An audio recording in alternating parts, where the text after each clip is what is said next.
આજ આપણે દીવમાં 8 થી 10 જગ્યા જોવાની છે. નંબર 1 ઉપર છે ઘોઘલા બીચ. અને મિત્રો આ છે ઘોઘલા બીચનું વ્યૂ. એકદમ રેતી જો તમે કેટલી રેતી ઓલી આવી રેતી તમને એકેય બીચ ઉપર જોવા નહીં મળે. ને અહીંયા બધી ઘણી બધી એક્ટિવિટીઝ કરવા મળે છે, વોટર સ્પોર્ટ એક્ટિવિટીઝ, અને નાહવા માટે પણ આ બહુ સરસ જગ્યા છે. તો નંબર 1 ઉપર આપણે આને ઘોઘલા બીચ રાખ્યું છે, કારણ કે જે દીવમાં આવતા હોય ને એટલે પહેલાં ઘોઘલા આવે છે, એટલે નંબર 1 ઉપર આપણે ઘોઘલા બીચ રાખ્યું છે. બહુ સરસ જગ્યા છે, અને આપણે હજી 8 થી 10 જગ્યા તમને બતાવવાના છે. તો જો હજી લોકો નાહી પણ છે, અને બધી બાજુ વ્યૂ જોવો ઘોઘલા બીચનું છે ને સરસ વ્યૂ. તો આ જગ્યાએ વિઝિટ જરૂર કરજો, અને જે આ વિડીયોમાં છેડ સુધી બનાવી રહેજો, એટલે આવી ઘણી બધી જગ્યા દીવમાં હું તમને બતાવવાનો છે. તો તમે નાહીને થાકી જાઓ તો પોરો ખાવા માટે સાયો એક આ ઝાડવા નીચે છે, ને જો આવા બનાવેલા છે ઝૂંપડા જેવા, જો આવા. અહીંયા પણ તમે પોરો ખાઈ શકો, અહીંયા સાયો છે. નંબર 2 ઉપર છે દીવની માર્કેટ. દીવની માર્કેટ બહુ સરસ માર્કેટ છે દીવની. આવી માર્કેટ દીવમાં છે, બહુ સરસ વસ્તુ મળે છે અહીંયા. તો તમે વિઝિટ કરી શકો છો.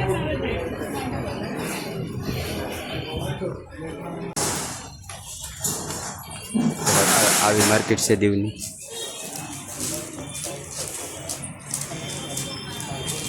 તો દીવ ટુરિઝમમાં નંબર 3 ઉપર આવે છે બર્ડ સેન્ચુરી.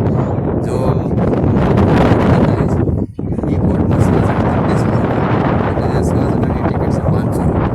એ આ બધું એરિયા એ બધે ફરવા લઈ જાય છે. 25 મિનિટ ફેરવે છે એ બોટમાં, 500 રૂપિયા ટિકિટ લે છે બર્ડ સેન્ચુરી. જવા માટેનો રસ્તો, આ રસ્તો આવે છે નાગવા અને દીવની વચ્ચેથી. આ રસ્તો નાગવાથી આવે છે, અને આ રસ્તો દીવ જાય છે, બરાબર.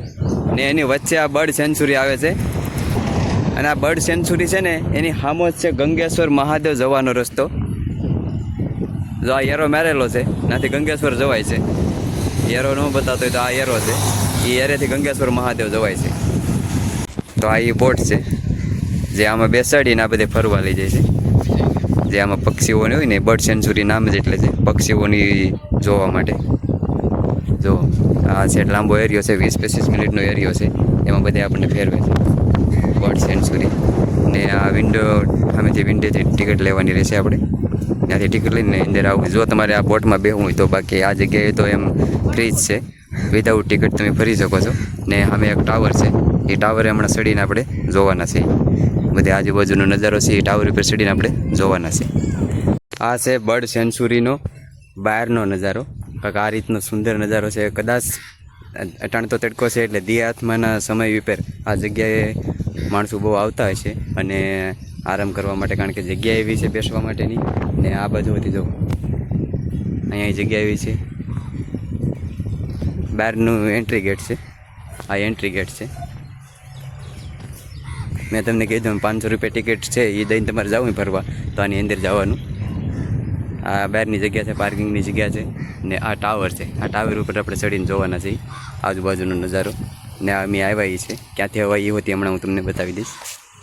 તો જો આ બોટ જાય છે, એ રીતના તમે જઈ શકો છો, વોટર એક્ટિવિટીઝ કરી શકો છો.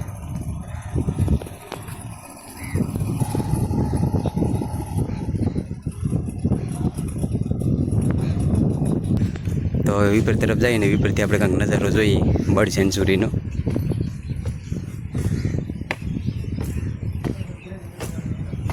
તો જેમ જેમ વિપર ચડતા જઈએ એમ આવું વ્યૂ આપણને જોવા મળે છે. બહુ સરસ વ્યૂ જોવા મળે છે.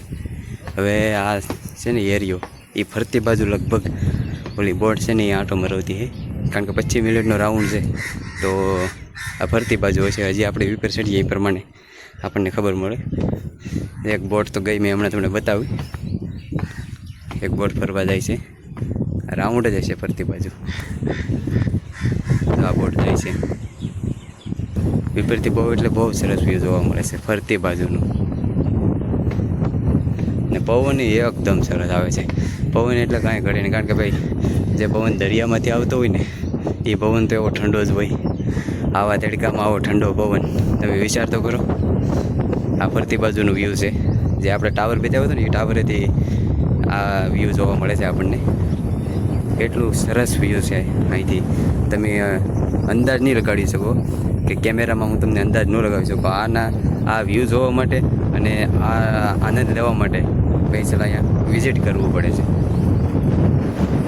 પવન એટલે પવન બહુ જોરદાર પવન આવે છે ને એકદમ ઠંડો પવન આવે છે. એટલે જો દીવ આવોના જગ્યા ન જોઈ હોય તો એકવાર વિઝિટ જરૂર કરજો. બોટની સફર ન કરો તો કાંઈ નહીં, અંદર જવા માટે કોઈ પણ ટિકિટ બિકિટ છે નહીં. એટલે તમે અંદર અહીંયા જઈ શકો છો. બોટની સફર કરો તો 500 રૂપિયા ટિકિટ છે, બાકી એમને ફરવા માટે અહીંયા કોઈ ટિકિટ છે નહીં. તમે ફરી શકો છો એમને આરામથી. તો કાંઈક આ રીતનું વ્યૂ આપણે વિડીયો થ્રુ બતાવ્યું છે. ખરેખર મિત્રો આ ટાવરમાંથી આવી એટલો આનંદ આવ્યો ને કે એની કોઈ વાત પૂછું. એટલો સરસ પવન આવે છે ને મારા વાળું, એટલો સરસ પવન આવે છે ને આ અનુભવ તો ખરેખર અહીંયા આવીને બધાનો અનુભવ થાય. કારણ કે અહીંથી બધી વસ્તુ દેખાય છે, ઘણું ખરી વસ્તુ બધું દેખાય છે ને અહીંથી જોવાનું લુક અને અનુભવ મને બહુ સરસ લાગ્યો. અને તમે જો ક્યારેય પણ વિઝિટ કરશો અહીંયા તો મારો અંદાજ એવો કહે છે કે તમને પણ બહુ મજા આવશે. મને અહીં ટાવર ઉપર ચડ્યો ને પછી આ અનુભવનો અંદાજ થયો. તો આ નકશો છે, ત્યાં બર્ડ સેન્ચુરી છે એનો નકશો છે. જો બોટિંગ ને એવું બધું દોરેલું છે આ નકશામાં. આ બધો એરિયો છે, આ એટલો એરિયો છે જો અહીં લખેલો છે એટલો. ને આ એટલી બધી એક્ટિવિટી કરવા આપણને મળે છે, એટલી બધી વસ્તુ આપણને અહીંયા જોવા મળે છે. ને આ પાર્કિંગ છે, આ બધી પાર્કિંગની વ્યવસ્થા છે. ને આ તો આપણે ટાવર ઉપર ચડાવી છે ને જો અહીં બધા પક્ષીઓના ફોટા છે.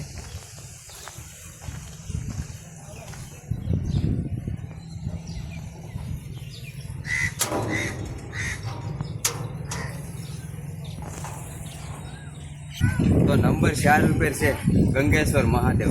મહાદેવનો ઇતિહાસ શું છે એ પણ બતાવીશ અને ગંગેશ્વર મહાદેવને આપણે દર્શન પણ કરીશું. તો આ છે ગંગેશ્વર મહાદેવનો ગેટ.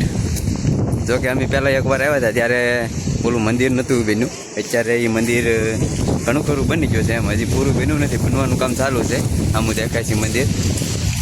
ને આ કાંક છે સબૂતરો, જે કબૂતરોને બેહવાનો સબૂતરો.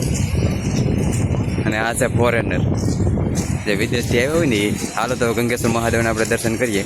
અત્યારે તો જોવાનું કાંઈક રંગ અલગ જ છે, કેમ કે દરિયો છે ને ભરતી છે.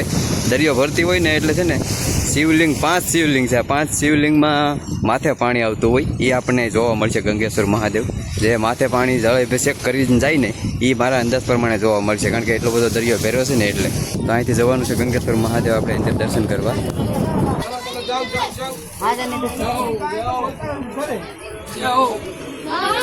જો એટલું પાણી અત્યારે આવે છે, માણસો પણ એટલું બહુ છે દર્શન કરવા માટે. ભક્તોની બહુ ભીડ જ હોય અહીંયા. જો પાણી કેટલું આવે છે, શિવલિંગ માથે વહી જાય છે પાણી.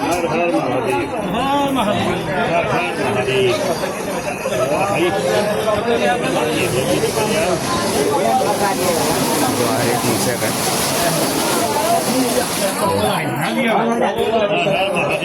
હમણાં આડી ખાલી થઈ જાય પાણી એટલે વયું જાય. હમણાં પાછું મોજું આવી જાય એટલે પાણી આવે છે. મોજું આવ્યું એટલે પાણી આવ્યું.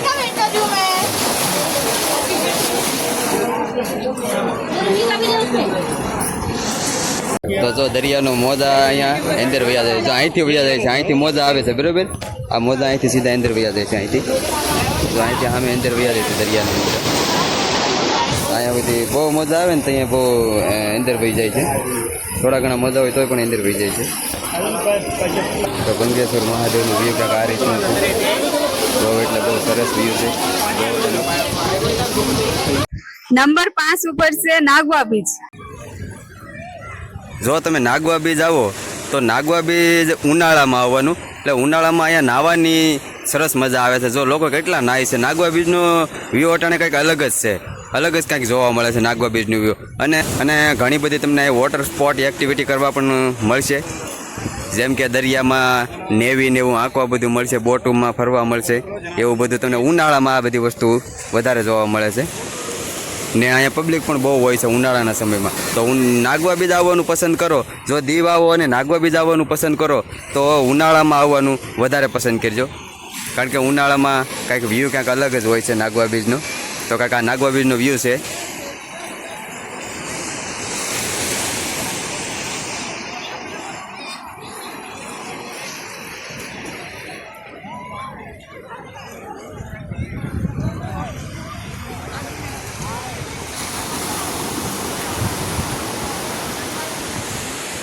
નંબર 6 ઉપર છે ડાયનાસોર પાર્ક. અહીંયા એક મહાદેવનું મંદિર પણ છે. તો મિત્રો આ છે ડાયનાસોર પાર્ક. નાગવા બીચ આ સામું દેખાય ને નાગવા બીચ છે. અને નાગવા બીચથી આવતા હોય ને ત્યારે રસ્તામાં ડાયનાસોર પાર્ક આવે છે, જોવાનું ભૂલતા નહીં. અને અહીંયા જો આ ડાયનાસોર પાર્ક છે, મોટા મોટા ડાયનાસોર પણ બનાવેલા છે. અને અહીંયા આપણને ઘણી બધી શાંતિ અને આરામ મળે એવી જગ્યા છે. અને અહીંયા પણ દરિયાની લહેરોની આનંદ તમે લઈ શકો છો. અહીંયા પણ એક બીચ જેવી જગ્યા છે, પણ નાની એમથી જગ્યા છે. એક મહાદેવનું મંદિર પણ અહીંયા છે. અને જો આ બીચ છે અને એક અહીંયા મંદિર છે. આપણે અંદર જઈએ, દર્શન કરીએ અને પછી આપણને ખબર પડે કે મંદિર કયું છે. તો મિત્રો અહીંયા મંદિર છે ને એ જય પોથિયા દાદાનું મંદિર છે. તો મિત્રો નંબર 7 ઉપર છે આઈએનએસ ખુકરી વોરસી મેમોરિયલ, જે શહીદોની યાદમાં અહીંયા મ્યુઝિયમ તરીકે મૂકવામાં આવી છે. એ જગ્યા આપણે જોવાની. આઈએનએસ ખુકરી મેમોરિયલ, જે બોટ ડૂબી ગઈ હતી ને એનું અહીંયા મ્યુઝિયમ બનાવવામાં આવ્યું છે. શહેર ઓલા ડુંગરા ઉપર નાનો એવો ડુંગરો છે, એ ડુંગરા ઉપર આપણે જઈએ છીએ. જોકે તમારે કારમાં બેસવું હોય એ કારમાં તો પણ તમે બેસી શકો છો. જો અમે એ કાર રહી છે, બહુ એટલે બહુ સરસ જગ્યા છે. ફૂલ ઝાડ તો જો અહીંયા પણ કાંઈક બહુ સુંદર બનાવવામાં આવ્યું છે. અહીંથી હાલવાનું ઘણું બધું થાય છે, પણ દરિયાની લહેરો તમે ખાલી જુઓ, કેવડી કેવડી મોટી ચટ્ટાનો છે. આનો અનુભવ કંઈક અલગ જ છે. જો અટાણે જો કે દરિયો ભરતી છે એટલે પાણી અહીંયા સુધી છે, બાકી ખાલી થઈ જાય છે. એક સામે એક વસાળે પથ્થર છે, જો નાવું તો નાહી શકો છો. અને એક રસ્તો અહીંયા છે, અહીંથી જવાનું છે. આ રસ્તે આપણે જવાનું છે ને નાથી કદાચ આવવાનું હોય છે. ઉપર જઈએ પછી ખબર પડે. અહીંયા એક રસ્તામાં આપણને મંદિર હોત જોવા મળશે. હવે તો હાવ દરિયાને કાંઠે આવી જશે. કાંઈક આ બેને ખીપા પડ્યા છે, એ શું કામ કર્યા છે કંઈ ખબર નથી. એક બહુ મોટી ચટ્ટાન છે એની માટે આ બનાવ્યું છે. ને એક અહીંયા મંદિર છે, જો એક અહીંયા મંદિર છે. અહીંયા દરિયાની લહેરો બહુ સુંદર આવે છે. અને અહીંયા પણ એક ગુફા છે. અહીંયા ગુફા છે અને ગુફામાં ખોડિયાર માતાજીનું સ્થાનક છે. આ ગુફામાં ખોડિયાર માતાજીનું સ્થાનક છે. તો જરૂર વિઝિટ કરજો આવી જગ્યા ઉપર. હાલો તો હજી મંદિરના દર્શન કરાવું અને પેલી મેમરી કુકરી વર્કશોપ મેમરી છે એ તમને બતાવું. અહીંયા મંદિર છે ને અહીંયા કાંઈક માતાજીનું સ્થાનક છે.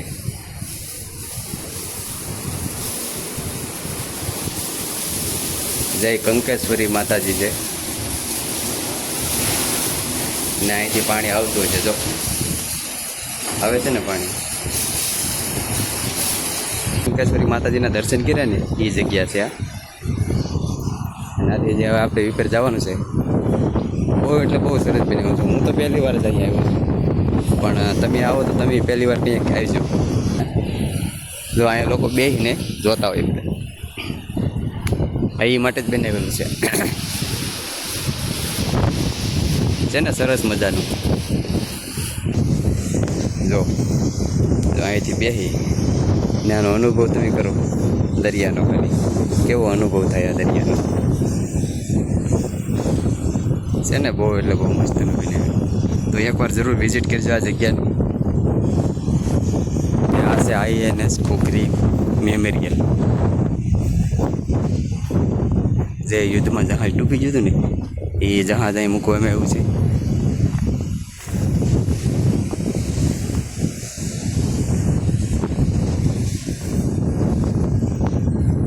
મ્યુઝિયમ તરીકે મૂકવામાં આવ્યું છે. હાલો આપણે થોડા ખાવ નજીક જઈને જોઈએ. તો કાંઈક આ રીતનું છે. કાચમાં બંધ છે, બહારથી તમે જોઈ શકો છો. અહીંયા પણ એક બેસવાની જગ્યા બનાવી છે. ઘણી બધી ફરવા માટે બેસવા માટે આ જગ્યા છે. તો મિત્રો કેવું લાગ્યું પર્સનલી તમે મને કમેન્ટ કરજો. આ જગ્યા તમને કેવી લાગી? કારણ કે આ જગ્યા મેં પહેલી વાર જોઈ છે. પહેલી વાર સર્ચ કરીને આ જગ્યામાંથી આપણે આવ્યા છીએ અને તમને મારા વિડીયો થ્રુ હું બતાવું છું.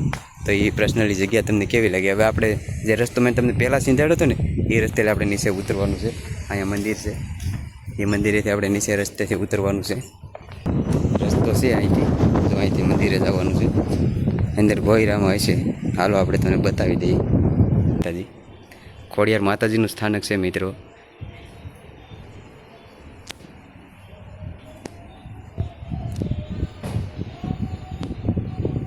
તો હાલો મિત્રો, નંબર 8 ઉપર છે નાયડા કેવસ, એટલે ગુફાઓ. અહીંયા બહુ મોટી મોટી ગુફાઓ છે. એમ કહેવાય છે કે આ વોન્ટેડ પેલેસ છે. અહીંયા એ રીતની બહુ એકલાને આવવું નહીં એવી જગ્યા છે. બહુ બીક લાગે એવી જગ્યા છે, એકલાને આવવું નહીં. અને અત્યારે રિનોવેશનના કામ ચાલુ છે, એટલે અંદર કોઈને જવાની પણ વ્યવસ્થા નથી, પણ બહાર તમને બતાવી દઉં છું. તો આમ તો આ જગ્યા બધી આવ એકદમ ખંડેર થઈ ગઈ છે. બહુ એટલે બહુ ખંડેર જગ્યા થઈ ગઈ છે. નકર આ બધી જગ્યા છે ને વ્યવસ્થિત હતું. આ બધી હરાય ફરાય જો બેહાય એવું હોતી હતું.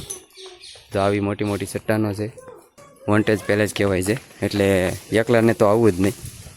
અમારી યારે હથવારો છે માણસો થોડાક, એટલે અમે જઈએ છીએ. આવી ગુફાઓ આપણને જોવા મળે છે ને એકદમ અદ્ભુત જગ્યા. જો આ સીડીઓ છે. જોકે આ જગ્યાને રિનોવેશન ખાસ કરીને કરવી જોઈએ. કોક કહે છે કે રિનોવેશન કરે છે, પણ અહીંયા કંઈ રિનોવેશન જેવું કંઈ થતું નથી. પણ આ જગ્યાને રિનોવેશન ખાસ કરીને કરવી જોઈએ. એક અહીંયા ઓવડી જેવું હોતી છે. બહુ એટલે બહુ મોટી ચટ્ટાનો છે. હાલો એ સીડી ઉપર જરાક જઈને તમને બતાવું હું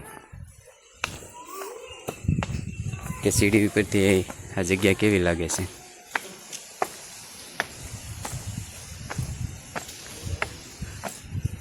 અંદર હોતી છે એમ ઘણી બધી મોટી મોટી ચટ્ટાનો છે. અંદર જવાય એમ છે, પણ બધું બંધ કરી દેવામાં આવ્યું છે. ઘણી ખરી વસ્તુ બંધ કરી દેવામાં આવી છે. મિસયુઝ થતી હોય ને એટલે આ જગ્યા બંધ કરી દેવામાં આવે છે. ખંડેર જેવી થઈ ગઈ છે થોડી ઘણી, અને મિસયુઝ થાય છે એટલે બંધ કરવામાં આવ્યું છે. નકર આ બધેથી ફરાય એમ છે. જો આ બધે. તો હાલો મિત્રો, નંબર 9 ઉપર છે INS ખુકરી વોરશિપ. જે જહાજ યુદ્ધમાં ડૂબી ગયું હતું ને, એવું સેમ ટુ સેમ અહીંયા બનાવીને મૂકવામાં આવ્યું છે. તો એને જોવા જવા માટે 100 રૂપિયા ટિકિટ છે, અને હું તમને પર્સનલી બહારથી બતાવી દઉં છું.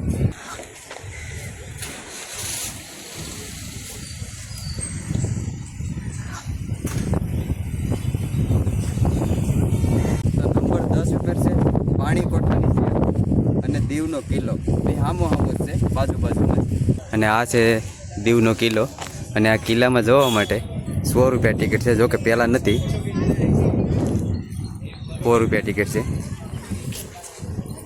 જો આજથી 15 વર્ષના 75 રૂપિયા છે, 15 વર્ષની ઉપરના 100 રૂપિયા છે, અને ફોરેનરની 200 રૂપિયા ટિકિટ છે.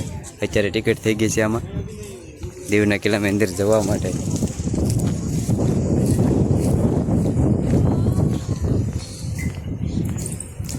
તો હું બહારથી જ બતાવી દઉં છું, હું તો નથી જતો. પણ આમાં સાયકલિંગ ને બધું છે. રિનોવેશન પછી 100 રૂપિયા ટિકિટ કરવામાં આવી છે.